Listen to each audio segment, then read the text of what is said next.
Você sabia que uma série de ilusões de ótica são explicadas por um fenômeno chamado reflexão total? Mais ainda, alguns aparelhos como binóculo, periscópio e até os cabos de fibra ótica têm seu funcionamento baseado nesse fenômeno chamado reflexão total. Neste vídeo, a gente vai mostrar para você em que condições ela acontece e, mais ainda, como calcular o ângulo limite de refração, fundamental para você entender a reflexão total. Ok? Vamos lá?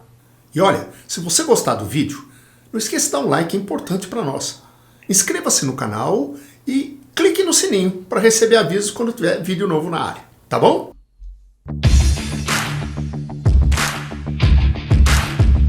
Esse assunto, ângulo limite de refração e reflexão total, volta e meia aparece nas questões de vestibular. Então olha aqui, ó, eu tenho dois meios óticos, eu tenho o meio 1 e o meio 2. O meio 1 tem um índice de refração absoluto N1, olha aí, ó. E o meio 2, o índice de refração absoluto N2. Bom, o que vai acontecer? Uma condição importante. O N1 tem que ser maior que o N2, ou seja, a gente vai dizer que o meio 1 ele é mais refringente que o meio 2. O meio 2 é menos refringente. Então, quem tem maior índice de refração é o mais refringente. Nós vamos fazer um raio de luz incidir do meio 1 para o meio 2. Olha aí, ó. E é muito importante o sentido que ele está indo. Do meio 1 para o meio 2. Ou seja, do meio mais para o meio menos refringente. Então, normalmente, você pode ter dúvida se ele vai do mais para o menos refringente ou do menos para o mais refringente. Bom, o que nós estamos falando aqui, o assunto que é a reflexão total, só vai acontecer se ele estiver indo do mais para o menos refringente. Aí você vai falar assim, mas eu vou me confundir lá na frente. Não vai não. Olha essa diquinha que legal agora aqui, ó. Se ele vai do mais para o menos, ele está indo do mais para o menos. É só você completar a seta aqui, ó. Você não erra mais. Só acontece quando ele vai do mais para o menos refringente. Ok? Mais ainda, quando chega na fronteira, ele pode sofrer refração e vai sofrer com certeza reflexão. Então vamos entender. Esta pode acontecer ou não, ou seja, a refração. Mas essa daqui sempre acontece. Atenção, hein? Nunca vai acontecer só a refração. Normalmente vai acontecer reflexão parcial e refração. Hélio, por que você chamou reflexão parcial? Por uma razão simples. A energia que está chegando aqui, parte dela passa para o meio 2, parte retorna para o meio 1. Por isso que ela é parcial a reflexão. Agora, muita atenção nisso daqui, hein? Observe. Eu vou desenhar aqui aquela reta normal à fronteira e vou marcar este ângulo aqui. Agora fique esperto. Este ângulo vai ser o ângulo de incidência. Normalmente chama-se I. Mas eu vou chamá-lo de I1. Por quê? Porque este ângulo está no meio 1. Então vou chamá-lo I1. Este outro ângulo aqui, que é o ângulo entre o raio refratado e a normal, costumam chamar de R.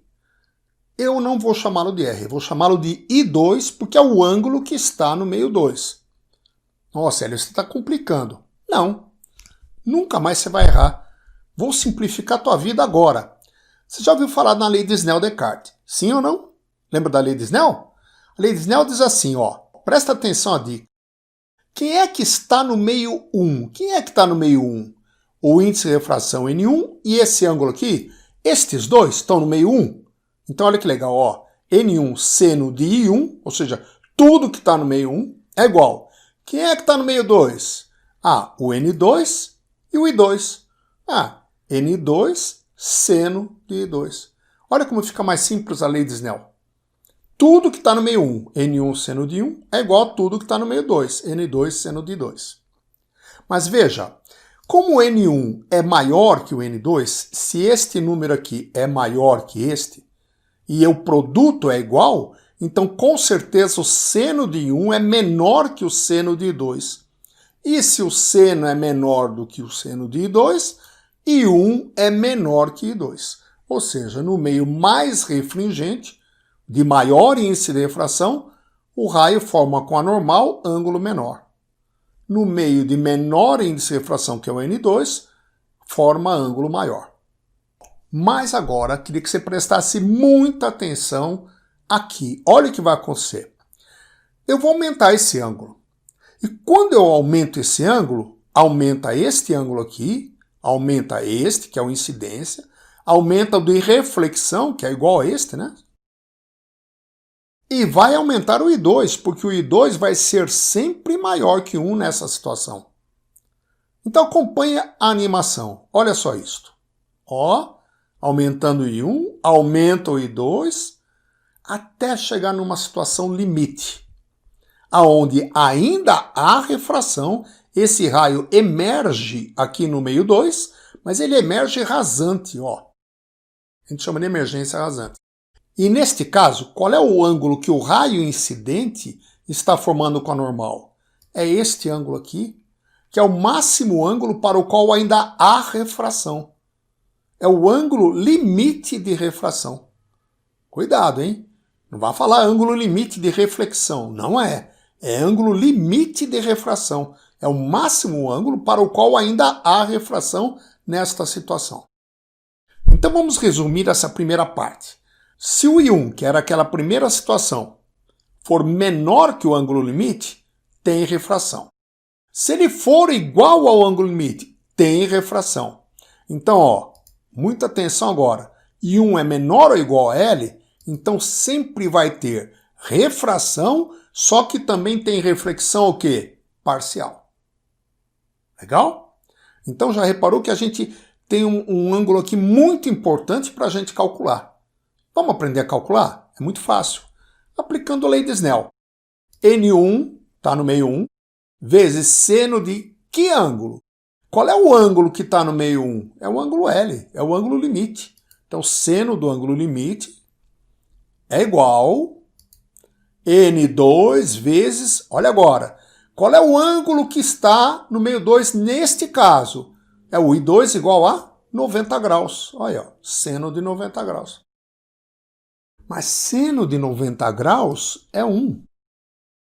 E se eu trouxer o N1 dividindo, eu vou poder escrever que seno do ângulo limite vai ser N2 dividido por N1. Novamente, Hélio, esses índices eu vou misturar, não vou saber se é o N1 sobre N2 ou N2 sobre N1. Não vai não.